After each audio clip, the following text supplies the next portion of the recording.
नमस्कार, बेबस विपक्ष देख रहे हैं। मैं हूं आपके साथ शिवानी रतूड़ी। बिहार की राजनीति में इन दिनों एक दिलचस्प तस्वीर सामने आ रही। विपक्ष सरकार को घेरने निकला है, लेकिन हर बार उसके अपने सवाल उसके सामने खड़े हो जा रहे हैं। एक तरफ तेजस्वी यादव भ्रष्टाचार टेंडर पर सरकार से सवाल पूछ रहे हैं, 20 सवाल, तो दूसरी तरफ उनका अपना परिवार सरकारी बंगला खाली करने के नोटिस, सामान की सूची और शिफ्टिंग को लेकर विवादों में घिरा है। उधर तेज प्रताप यादव अपने ही पीए पर 20 लाख की चोरी का आरोप लगाकर पुलिस और जांच के केंद्र में है। यानी सरकार को कटघरे में खड़ा करने की कोशिश में विपक्ष खुद सवालों के घेरे में आता दिखाई दे रहा है। क्या कुछ चल रहा है, उस पर बात करेंगे, लेकिन उससे पहले एक नजर डालते हैं बिहार की टॉप हेडलाइंस पर। सरकारी बंगले पर नया मोड़, राबड़ी देवी की सरकार को एक के बाद एक पत्र से बड़ी राजनीतिक चर्चा। तेज प्रताप के घर चोरी पर बढ़ता बवाल, सोशल मीडिया पर वायरल तेज प्रताप के वीडियो से नया घमासान। तेजस्वी का सरकार पर बड़ा हमला, भ्रष्टाचार पर पूछे 20 सवाल, लालू के जंगल राज पर घिरे। खबरों में सबसे पहले बात राबड़ी आवास को लेकर। पूर्व मुख्यमंत्री राबड़ी देवी के सहायक ने भवन निर्माण विभाग को एक नया लेटर लिखा है। लेटर के जरिए उन्होंने 10 सर्कुलर रोड स्थित सरकारी आवास का चार्ज रजिस्टर और विभाग की ओर से उपलब्ध कराए गए सभी सामानों की लिस्ट मांगी।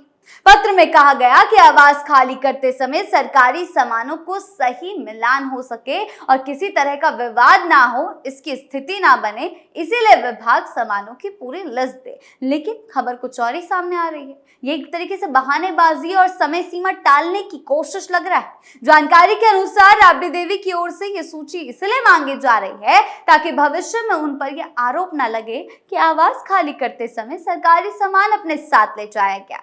10 सर्कुलर रोड स्थित सरकारी आवास को खाली करने के लिए राबड़ी देवी को चौथा नोटिस भेजा गया है और इस चौथे नोटिस के बाद भी वो एक और पत्र लिख चुकी है। इस नोटिस के जरिए राबड़ी परिवार को 29 जून तक अल्टीमेटम दिया गया, यानी आज उनका अल्टीमेटम खत्म हो चुका है। लेटर ये भी कहा गया है कि 39 हार्डिंग रोड स्थित नए आवास में निर्माण कार्य पूरा होने की आधिकारिक सूचना अब तक उन्हें नहीं मिली। इसके बावजूद विभाग को सूचित किया गया कि 10 सर्कुलर रोड स्थित सरकारी आवास जल्द खाली कर दिया जाएगा। यानी कि एक तरीके से ये बोल रहे हैं कि जल्द खाली कर देंगे, लेकिन दूसरी तरफ एक के बाद एक पत्र ये दिखा रहे हैं कि वो अड़िग हैं, खाली नहीं करेंगे। 10 सर्कुलर स्थित सरकारी आवास 29 जून तक खाली होना है, यानी कि आज उसकी समय सीमा की अंतिम तारीख है, लेकिन अब तक खाली नहीं हुआ।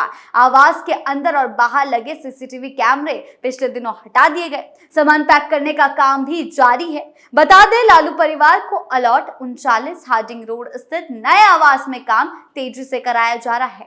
हालांकि परिवार कब नए आवास में शिफ्ट होगा, इसकी अभी तक कोई आधिकारिक पुष्टि या जानकारी सामने नहीं आई है। राबड़ी देवी के 39 हार्डिंग रोड स्थित नए आवास में इन दिनों तेजी से पेंटिंग का काम चल रहा है। इस नए आवास का रंग लालू परिवार की शिफ्टिंग से पहले पूरी तरह बदल दिया गया। पहले भगवा रंग में नजर आने वाला ये बंगला अब हरे रंग में रंगा हुआ दिखाई दे रहा है। हरा रंग आरजेडी की राजनीतिक पहचान और चुनाव चिन्ह से भी जुड़ा हुआ है। ऐसे में बंगले का रंग बदलने को लेकर केवल सामान्य पेंटिंग का काम नहीं, बल्कि राजनीतिक संदेश के रूप में देखा जा रहा है। भवन निर्माण विभाग ने राबड़ी देवी के 10 सर्कुलर रोड स्थित सरकारी आवास खाली करने के लिए अंतिम नोटिस जारी कर दिया है। आज उसकी समय सीमा पूरी तरह से खत्म हो चुकी है। विभाग ने 22 जून को नोटिस जारी किया था और साफ उस नोटिस में लिखा गया था कि 7 दिनों के अंदर बंगला खाली किया जाए।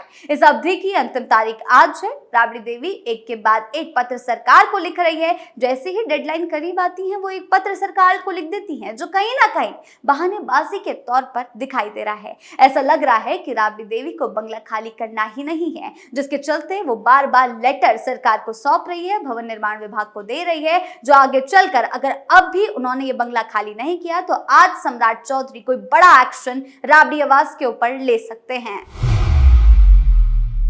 बात करें अगली खबर की। तेज प्रताप यादव एक बार फिर सुर्खियों में है। हाल ही में उन्होंने अपने पीए पर चोरी के आरोप लगाए थे। उन्होंने एफआईआर दर्ज कराई थी। अब तेज प्रताप यादव ने अपने सरकारी आवास में हुई कथित चोरी की घटना को खुद मौके पर रिक्रिएट किया। जी हाँ, हमेशा वो अलग अंदाज में दिखते हैं और इस बार भी कुछ ऐसा ही है। अजीबोगरीब कारनामा किया है। उन्होंने बताया कि आरोपी किस रास्ते से घर में दाखिल हुआ, चोरी के बाद कैसे भाग निकला। इस दौरान तेज प्रताप ने इशारों में पूरा घटनाक्रम समझाया, जिसका ब्लॉग बनाकर अपने YouTube चैनल पर भी अपलोड कर दिया। जेजेडी मुखिया तेज प्रताप यादव ने अपने पूर्व निजी सहायक पीए मोतीलाल राय पर चोरी का आरोप लगाया। करीब 20 लाख रुपए नकद, सोने के आभूषण, iPhone, MacBook, iPad, pen drive और हार्ड डिस्क समेत कीमती सामान चोरी करने का आरोप लगाया गया है। मामले में सचिवालय थाने में एफआईआर दर्ज कराई गई। चोरी की सूचना मिलने के बाद पुलिस की टीम तेज प्रताप यादव के सरकारी आवास पहुंची थी। घटनास्थल का निरीक्षण किया था। जांच के दौरान तेज प्रताप ने पुलिस को बताया कि आरोपी किस तरह सामान लेकर परिसर से बाहर निकला। उन्होंने मौके पर खुद को पूरा सीन दोहराया, पुलिस को समझाया। पुलिस फिलहाल सीसीटीवी फुटेज, घटनास्थल से मिले साक्ष्य और अन्य तकनीकी पहलुओं की जांच कर रही है। आरोपी की तलाश जारी है। तेज प्रताप यादव ने मोतीलाल राय को पार्टी से बेदखल कर दिया था, उसके बाद संगठन भंग कर दिया था। उन्होंने अपने एक्स हैंडल के जरिए कहा था कि मोतीलाल राय को जनशक्ति जनता दल के राष्ट्रीय महासचिव पद से तत्काल प्रभाव से निष्कासित किया जाता है। साथ ही पार्टी के राष्ट्रीय एवं प्रदेश संगठन को भंग किया जाता है। नए सिरे से पार्टी के राष्ट्रीय एवं प्रदेश संगठन का गठन किया जाएगा। इस बीच 42A होर्डिंग रोड से मोतीलाल ने मेरे कई कीमती सामान, महत्वपूर्ण कागजात और नगद लेकर दीवार फांदकर फरार हो गए, यानी कि चोरी की। इसके कारण इन्हें पार्टी के महासचिव पद से हटाया गया, निष्कासित किया गया। जानकारी के मुताबिक मोतीलाल राय की पत्नी ने भी केस दर्ज कराया है। पत्नी प्रीति भारती ने आरोप लगाया कि सोमवार रात तक मोतीलाल राय तेज प्रताप के साथ थे।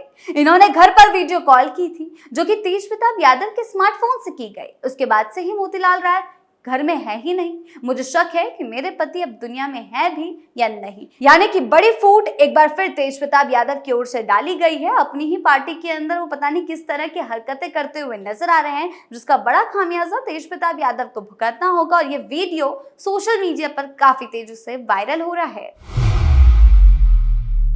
बात करें अगली खबर की। बिहार विधानसभा में नेता प्रतिपक्ष तेजस्वी यादव ने राज्य सरकार पर भ्रष्टाचार, वित्तीय कुप्रबंधन और सरकारी टेंडर प्रक्रिया को लेकर तीखा हमला किया है। तेजस्वी यादव ने सीएम सम्राट चौधरी, पूर्व मुख्यमंत्री नीतीश कुमार पर भी तीखी राजनीतिक टिप्पणियां की। इस दौरान उन्होंने सरकार के सक्षम 20 सवाल रखे, जिन्हें अधिकांश सवाल रिशु श्री प्रकरण, टेंडर और भ्रष्टाचार से जुड़े थे। तेजस्वी यादव ने आरोप लगाया कि बिहार में बड़े घोटालेबाजों और भ्रष्टाचारियों को संरक्षण दिया जाता है, जबकि छोटे कर्मचारियों पर कार्रवाई कर मामलों की लिपापोती की जाती है। लेकिन एक सवाल तेजस्वी से पूछा जाता है कि आखिर लैंड फॉर जॉब स्कीम में उनका क्या काम था? IRCTC घोटाले में उनका क्या हाथ था? सरकार की प्राथमिकता भ्रष्टाचार पर अंकुश लगाने की नहीं, बल्कि प्रभावशाली लोगों को बचाने की है, ऐसा तेजस्वी यादव ने दावा किया है। बिहार की आर्थिक स्थिति खराब होती जा रही है, वित्तीय अराजकता चरम पर है, लेकिन सरकार ध्यान नहीं दे रही। सरकार का इस मामले में ध्यान नहीं है। तेजस्वी ने कहा है कि हालात ऐसे हो गए कि सरकार को निधि से 3660 करोड़ रुपए की निकासी करनी पड़ी। उसके अनुसार ये राज्य की कमजोर वित्तीय स्थिति का सीधा संकेत है। लेकिन तेजस्वी के घोटालों का भी अब सवाल पूछा जा रहा है। तेजस्वी यादव ने कहा सीएम सम्राट चौधरी या दूरदर्शी हैं, बड़बोले हैं, बतौलेबाज हैं। उनका कहना है कि वो केवल केंद्र सरकार के निर्देशों पर मोहर लगाने का काम कर रहे हैं। अंगूठा छाप मुख्यमंत्री और रबड़ स्टैम्प मुख्यमंत्री सम्राट चौधरी, यानी कि एक बार फिर तेजस्वी यादव अपनी भाषा की मर्यादा भूल गए और एक बार चीफ सम्राट चौधरी कहा था, चीफ मुख्यमंत्री कहा था, चीफ सीएम कहा था और इस बार अंगूठा छाप कह दिया है। उनका कहना है पूर्व मुख्यमंत्री नीतीश कुमार को तेजस्वी ने भ्रष्टाचार का भीष्म पितामह बताया और कहा कि उनके शासनकाल में कई घोटाले हुए, लेकिन जवाबदेही तय नहीं की गई। तेजस्वी ने आरोप लगाया सरकारी टेंडर देने और बिल पास कराने के लिए 2 से 3.5% तक कमीशन लिया जा रहा है, जबकि ग्लोबल टेंडरिंग में ये कमीशन 30% तक पहुंच जाता है। उन्होंने सवाल उठाया कि कथित रिशु श्री की कंपनियों को मिले टेंडरों की जांच क्यों नहीं कराई जा रही। उन्होंने पूछा है कि जिन विभागों में घोटालों के आरोप लगे वहां के मंत्रियों ने नैतिक आधार पर इस्तीफा क्यों नहीं दिया। तेजस्वी यादव ने रेशुशी प्रकरण को लेकर सरकार को जमकर घेरा है, इस प्रकरण का उल्लेख किया है। हालांकि सरकार बार बार कह रही है कि अगर किसी भी तरह का भ्रष्टाचार किया जाएगा तो उसके खिलाफ सख्त से सख्त एक्शन होगा। इस मामले में भी कार्रवाई जारी है, लेकिन फिर भी तेजस्वी यादव ने दावा किया कि जांच से संरक्षण मिलने जैसी बातें सामने आई और पूछा कि इस मामले में बड़े जिम्मेदार लोगों पर कार्रवाई क्यों नहीं हुई।